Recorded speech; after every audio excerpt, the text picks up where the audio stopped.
तो मैं देखेंगे थर्मोस्टेट के विषय में। किसके विषय में? थर्मोस्टेट। थर्मोस्टेट आपने ये देख लिया, ठीक?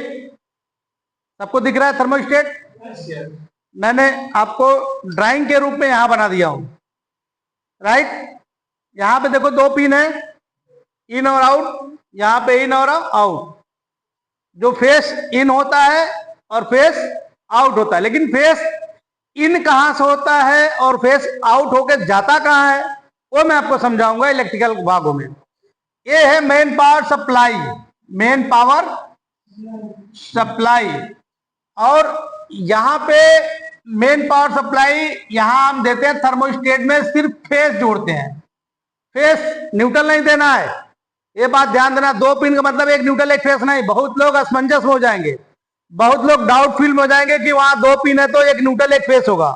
न्यूट्रल फेस देंगे तो रन काम, वो थर्मोस्टेट काम नहीं करेगा। क्यों नहीं काम करेगा? क्यों नहीं काम करेगा? क्योंकि कनेक्शन वो सही नहीं है।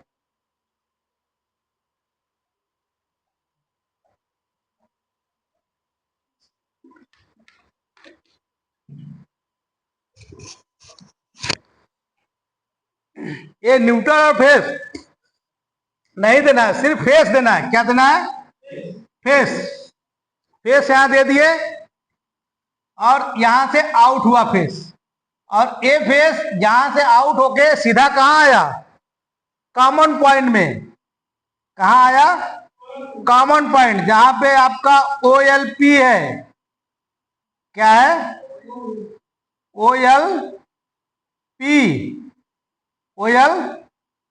यहां पे दिए, और एक कंप्रेसर में मिल गया फेस, ठीक है? एक कॉमन पॉइंट है, ये क्या है? कॉमन पॉइंट का निकला, ये OLP है, इसी में देना है। न्यूट्रल लेके आना है, सिर्फ इसमें दे देना है, रिले में। अब ध्यान दो कि यहां से आप देखेंगे कि एक नोज आया हुआ है, एक देख रहे हैं ना? ये फ्रीजर के साथ टच होता है, ये हमारा है फ्रीजर। ये हमारा क्या है? फ्रीजर। आप लिखे तो हैं फ्रीजर है, लेकिन इसका नाम अभी तक नाम पता था बट देखे नहीं थे आप। इसी को कहते हैं फ्रीजर। क्या कहते हैं? फ्रीजर। फ्रीजर। यहां पे देखेंगे गैस एक पॉइंट है इन होने का और दूसरा है आउट होने का। आप लोगों को समझ में आ रहा है ना? कुछ दिक्कत नहीं है ना? दिक्कत है तो दोबारा पूछ सकते हैं। इसमें से गैस इन हो रहा है और यहां से गैस आउट हो रहा है। दो पॉइंट दिया, देख रहा है ना? सबको दिख रहा है? ये पतली पाइप जो है कैपिलरी ट्यूब है। क्या है? Capillary tube. कैपिलरी ट्यूब का काम आप सरलता में देखो कि लोग चाय पीते तो क्या कैसे उसको ठंडा करते हैं? चाय पीते तो कैसे ठंडा करते हैं? कैसे फूंक मारते हैं? सही? तो आप ऐसे फूको अपने से, देखो क्या महसूस हो रहा है? जो हवा है गर्म है कि ठंडा है? ठंडा। अब ऐसे करो, क्या हो रहा है? गर्म। और ऐसे करो, try to you all peoples, ठंडा है। ठंडा है ना? जब छोटे सक्शन के माध्यम से हवा को हम फ्लो करते हैं तो हवा का कंडीशन बदल जाता है, वो कूल हो जाता है। अब बड़े सक्शन के माध्यम से हवा को फ्लो करते हो तो गर्म मिलता है, राइट? तो यहां पे आप देखेंगे कि हीटिंग कॉइल कंडेंसर है। ये क्या है? हीटिंग कॉइल कंडेंसर, जो कि यहां पे आपको बना के मैंने दिखाया हूं, हीटिंग कॉइल कंडेंसर। और यहां पे हीटिंग कॉइल कंडेंसर के यहां पे जुड़ा हुआ है ड्रायर फिल्टर। क्या जुड़ा है? Dryer filter. और ड्रायर फिल्टर के बाद जुड़ा है कैपिलरी ट्यूब, और कैपिलरी ट्यूब के बाद जो पावर सप्लाई के माध्यम से गैस के कंप्रेस करने के माध्यम से गैस फ्लो हो रहा है, वो आ रहा है फ्रीजर में। कहां आ रहा है? फ्रीजर में। फ्रीजर में। इतना समझ में आ रहा है?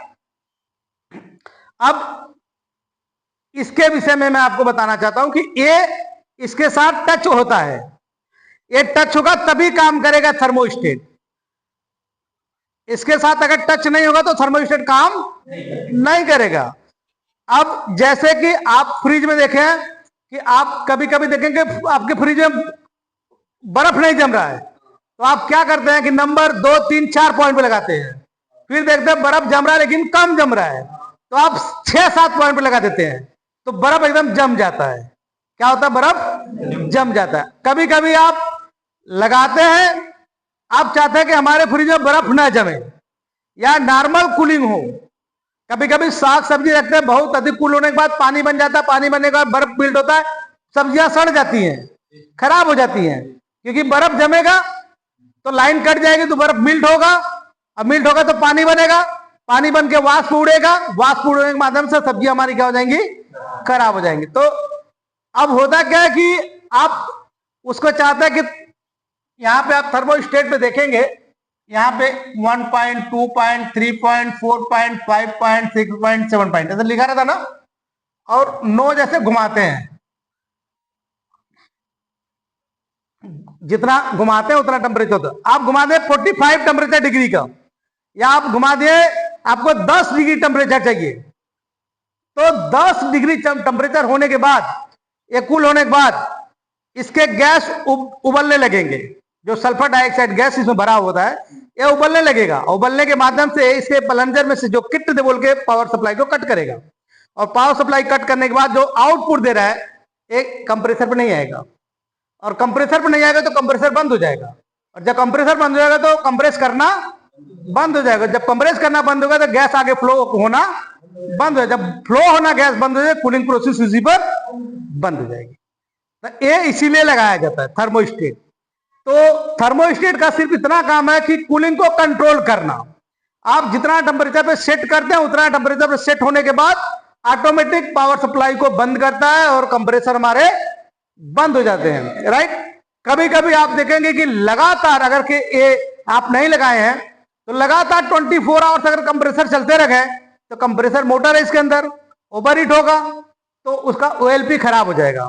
क्या हो जाएगा? OLP खराब हो जाएगा। अगर OLP भी खराब होकर शॉर्ट होकर डायरेक्ट हो गया कंप्रेसर में तो मोटर खराब हो जाएगा, मोटर शॉर्ट हो जाएगा। किसी बंदे को लगातार दौड़ाते रहो 500 मीटर उसकी क्षमता है, कैपेबिलिटी है कि 500 मीटर वो दौड़ सकता है 1 मिनट में, और उसको हम 10 घंटे लगातार दौड़ाते तो क्या हो जाएगा? उसकी हार्ट बीट बढ़ जाएगी, और उस अपने क्षमता के अनुसार जितना दौड़ सका इसके बाद वो गिर जाएगा। समझ गया नहीं? तो उसी तरीके से अगर कि इसका 0.5 एम्पियर, कितना? 0.5 एम्पियर्स या 0.6 एम्पियर्स लोड क्षमता है इसका, कि इतना लोड, इतना एम्पियर, इतना क्षमता होने के बाद अगर इसमें इतना लोड हुआ, इससे अधिक लोड हुआ, एम्पियर बढ़ा तो ये ट्रिप कर जाएगा। क्या हो जाएगा? ट्रिपिंग कर जाएगा, बंद हो जाएगा। तो उसका एम्पियर क्षमता, जैसे आपका उठाने का 1 कुंटल उठाने का लोड क्षमता है, आपके ऊपर 2 कुंटल आते तो क्या हो जाएंगे? आप उठ ही नहीं पाएंगे, या उठेंगे तो गिर ही जाएंगे, राइट। तो इसकी भी क्षमता है। अब एसी का कंप्रेसर आप जाइए, उसका 6 एम्पियर है या 7 एम्पियर, तो उसकी कंप्रेसर मोटर बड़ा है, उसकी डिजाइनिंग बड़ी है, उसकी क्षमता बड़ा है, और उसके कंप्रेस करने की भी क्षमता ज्यादा है, और बड़ा कूलिंग कॉइल है उसका। समझ गए? तो उस प्रकार से पहले गैस कंप्रेस होता है डिस्चार्ज लाइन से, और डिस्चार्ज लाइन के माध्यम से आता है किसमें? हीटिंग कॉइल कंडेंसर में। किसमें आता है? हीटिंग कॉइल कंडेंसर का ए भाग जुड़ता है, हमेशा ए भाग जुड़ेगा, ये भाग नहीं जुड़ेगा। यहां से आउट होगा, फ्रीजर में जाएगा, तो यहां से गैस जुड़ता है और यहां से रिसाइकलिंग होता है, और वेपर से लिक्विड, वेपर से लिक्विड में कन्फर्मेशन करता है, और इसके बाद ड्राई फिल्टर में आता है। कहां पे आता है? ड्राई फिल्टर में। आप देखो तो सिलिकॉन जेली है, बजाओ इसको, आवाज करेगा।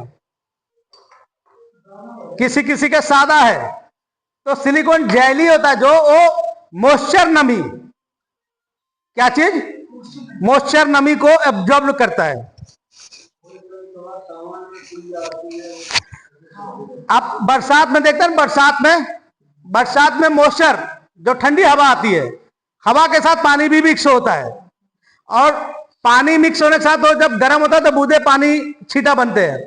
तो वैसे जब इसके अंदर अगर मॉइस्चर नमी आया तो वो एब्जॉर्ब करेगा, सिलिकॉन जेली क्या करेगा, एब्जॉर्ब करेगा और पानी को डिफ्यूज करेगा, सुखवा देगा, खत्म कर देगा। क्योंकि पानी अगर इसके अंदर गया तो बर्फ बन जाएगा। पानी इसके अंदर अगर लाइन में चला गया और एक कूलिंग प्रोसेस तैयार करे तो पानी क्या हो जाएगा, बर्फ जम जाएगा। और बर्फ जमने के बाद अगर गैस कंप्रेस करेगा तो बर्फ मिल्ट नहीं होगा, तो सिस्टम चोक हो जाएगा। सिस्टम क्या हो जाएगा, चोक हो जाएगा। चोक होने के बाद हो सकता है कंडेंसर लीकेज हो जाए, हो सकता है फ्रीजर लीकेज हो जाए, हो सकता है कॉपर ट्यूब जो आप जोड़े हैं वो लीकेज हो जाए। तो इसलिए मॉइस्चर नमी को खत्म करने के लिए ये इसमें लगाया जाता है सिलिकॉन जेली, सिलिकॉन जेली। ये ड्रायल फिल्टर है, क्या, ड्रायल फिल्टर। और ड्रायल फिल्टर के माध्यम से, यहां देख रहे हैं ड्रायल फिल्टर, छोटे छोटे सिलिकॉन जेली, इसके नाम पते हो गए, इसके काम पते हो गए, पहचान भी हो गया, राइट। अभी कोई पूछा कि ड्रायल फिल्टर कैसा होता है तो आप बता सकते हैं ना कि ऐसा ही होता है। अब बताएंगे इसका काम क्या है, तो भी बता सकते हैं कि ये गैस को और इस कंप्रेसर में चलने वाले इलेक्ट्रिकल उपकरण और मैकेनिकल चीजों को घिसता है, जो तो कभी कभी बुरादे भी निकलते हैं, तो लोहे के कण या लोहे के बुरादे या कुछ भी रस्ट डस्ट है, ये फिल्टरेज करता है। क्या करता है, फिल्टरेज करता है, फिल्टर करता है। और फिल्टर करने के बाद शुद्ध हवा, शुद्ध गैस आगे प्रोवाइड करता है, बेचता है, ताकि आगे के सिस्टम आप देखेंगे ये कैपिलरी ट्यूब, बड़े छोटे छिद्र है, बहुत छोटे छिद्र, सुई का नोक भी उसके अंदर नहीं जाएगा। हाँ, इतने छिद्र के माध्यम से हाई प्रेशर से लो प्रेशर की तरफ लेके जाता है और इसको कूलिंग प्रोसेस है। इसमें भी लाइनिंग बना हुआ है, देख रहे हैं ना, इसमें भी सारे में लाइनिंग बना हुआ है, देख रहे हैं। अगर एक जगह से कहीं से लीकेज होगा तो ये काम करना बंद कर देगा। इसका क्या नाम है, जोर से बोलिए, क्या नाम है इसका, फ्रीजर। इसका क्या नाम है, बोलिए, थर्मोस्टेट। इसका क्या नाम है, क्या नाम है बताओ, ड्रायल फिल्टर। याद करो, इसका नाम भी याद करो, काम भी याद करो। इसका नाम काम दोनों पता होना चाहिए ना। आंख से तो पहचान है कि ये चीज है, बट नाम जाना जरूरी है ना। इसका काम भी जाना जरूरी है कि काम किस काम के लिए उपयोग होता है। तो इसका नाम है ड्रायल फिल्टर। क्या नाम है, ड्रायल फिल्टर। और इसका क्या नाम है, कंप्रेसर। ये फ्रिज का सबसे मुख्य भाग यही है। जैसे आपके शरीर का मुख्य भाग क्या है, हार्ट, दिल जो धड़कता है, ये धड़कना बंद हो तो आदमी की चैप्टर वहीं पे खत्म, क्लोज। जिस दिन ये खराब हो जाएगा फ्रिज, नया फ्रिज का बॉडी पूरा डेथ, फ्रिज खत्म, ये फिर नया लगाना पड़ता है। ये जितने मैकेनिकल भाग देखेंगे, सुनो, I speak English and all people, जितने मैकेनिकल भाग, जितने इलेक्ट्रिकल भाग देखेंगे, आपके बॉडी स्ट्रक्चर से ही लिया गया है। आपके body structure in and out दोनों से ही बना गया है। जितना मैकेनिकल भाग, गाड़ी, मोटर, पुर्जा, पंखा, बैट, जितने चीजें हैं, ये सब आपके बॉडी से ही लिया गया है। आपके बॉडी में जो पार्ट जैसे काम कर रहे हैं वैसे इंजन भी काम कर रहा है। और ये इंजन कैसे बना, आपके बॉडी से ही बना है। आपके वाल्व है, इसमें भी वाल्व है। आपके सक्शन लाइन है, इसमें भी सक्शन लाइन है। आपके डिस्चार्ज लाइन है, इसमें भी डिस्चार्ज लाइन है। सारी चीजें हैं। तो आप समझने की बात है, थोड़ा सा कम समझ में आएगा, लेकिन जब प्रैक्टिकल करेंगे तो आपको अच्छी तरीके से समझ में आ जाएगा। लेकिन आप प्रयास करना है, कोशिश करना है ड्राइंग बनाने के लिए, नाम लिखने के लिए, उसके चित्र बनाने के लिए। तो आपकी जब बनाएंगे, आप थ्योरी लिखेंगे तो आपको 80% समझ में आ जाएगा। समझ में आए? आप एक बार फिर से ध्यान से देखो कि कंप्रेसर है, थर्मोस्टेट है, हीटिंग कॉइल, कंडेंसर है, फ्रीजर है, और ड्रायल फिल्टर है, और कैपिलरी ट्यूब है। अब जुड़ा कैसे है, यहां देखो ध्यान से, मैकेनिकल भाग में यहां से यहां से देखो ध्यान से, यहां से डिस्चार्ज लाइन हुआ, ये ऊपर से हीटिंग कॉइल कंडेंसर में रिसाइकलिंग गैस, ड्राई फिल्टर में आया, ड्राई फिल्टर कैपिलरी ट्यूब आया, कहा आया कैपिलरी ट्यूब से इन हुआ फ्रीजर में, यहाँ पे फ्रीजर है, ये स्टोरेज एरिया, ये कौन सा एरिया है, स्टोरेज एरिया, जो आप सामान रखते हैं, बॉटल का पानी रखते हैं। और यहाँ ये लाइनिंग बनी हुई है, ये क्या है, लाइनिंग, गैस इसके साथ रिसाइकलिंग हो रहा है, और यहां से इन हुआ गैस, यहां से क्या हुआ, इन हुआ, और यहां से गैस क्या हुआ, आउट, यहां से गैस आउट होकर सीधे आ गया सक्शन लाइन में, कहा गया, सक्शन लाइन में, ठीक। और ये रहा गैस चार्जिंग पिन, जो कि यहां पे है, जो कि यहां पे एक गैस चार्जिंग पिन इसमें जुड़ा हुआ भाग है, ठीक। तो समझ में आया, तो इसका ड्राइंग बनाओ, और बाकी जो नहीं समझ आता आप पूछ सकते, मैं यहीं पे हूं, एक बार नहीं 10 बार पूछो, जब तक आपको समझ में नहीं आता तब तक पूछो। Okay, thank you, bye.